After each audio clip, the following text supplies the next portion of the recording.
I'm speaking to my amendment, which is very simple. It's requiring the proposals from Baroness Hayter that we suspend our standing orders to be rejected and to treat this bill in the same way as we would treat any other bill. Now, I appreciate the points that have been made about the urgency of this matter and the consideration of this matter, but as I've already indicated, it would have been perfectly possible for us to consider the second reading of this bill today and for us to consider the committee stage on Monday, which would have meant that people had a chance to absorb the arguments, to treat it properly and to put down amendments. As it is, it's going to be extremely difficult for people to put down amendments for both the committee stage and the report stage, and it is a vitally important bill. Now, it was suggested by the noble Baroness that this was some kind of partisan exercise by leavers. I have to say, actually, those people who are jeering have probably not read the bill, because if you read the bill, you will find that the bill actually makes it much more difficult for the Prime Minister to reach an agreement on her extension, because she has no authority. She has to come back to the House of Commons if something is proposed which is not as she's proposed, and it actually makes the process for those who wish to avoid no deal and wish to see this carried through speedily and effectively more difficult. Now, it is passed through the House of Commons with one vote without amending that very basic point.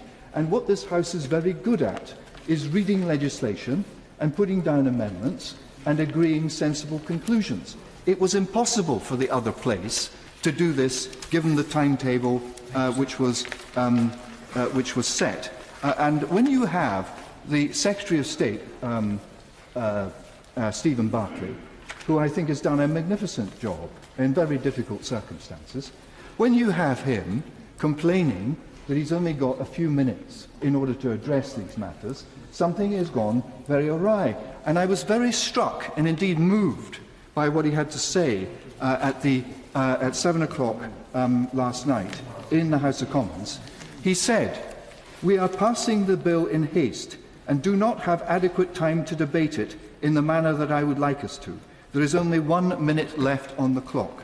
There are problems with the speed of its passage, the constitutional principle of it, and the way it will interact with any decision reached by the Council that differs from the earlier decision taken by the House. I hope that the constitutional experts in the other place will address some of the bill's flaws. It is because of those defects that the government will oppose the bill, and I urge members to oppose this defective bill." Now, if ever there was an invitation from a Secretary of State to ask this House to do its constitutional duty, that is it, and in the most appalling circumstances, where the time for debate was very limited and where the thing was rammed through the House of Commons in 9 hours. So all my amendment is doing is saying, please, can we actually do our duty and carry out the proper scrutiny of this bill and reject the suggestion by Baroness Hayter that it all has to be done in haste. And it's not just the Secretary of State who's expressed concern about this.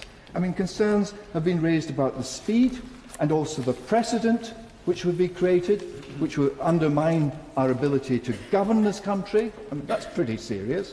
I mean, the concern has been expressed by the chairs of the European Scrutiny Committee, the Procedure Committee, and the Select Committee on Public Administration and Constitutional Affairs. Now, this House cannot ignore that and just say, well, we're not going to have proper debate, it's all a filibuster. This is what we're here for.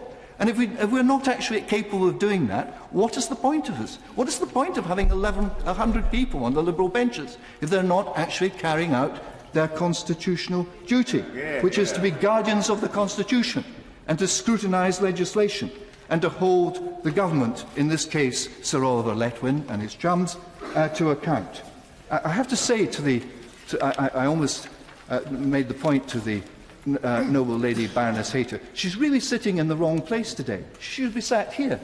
She should be sat here because she's acting as if she is the government.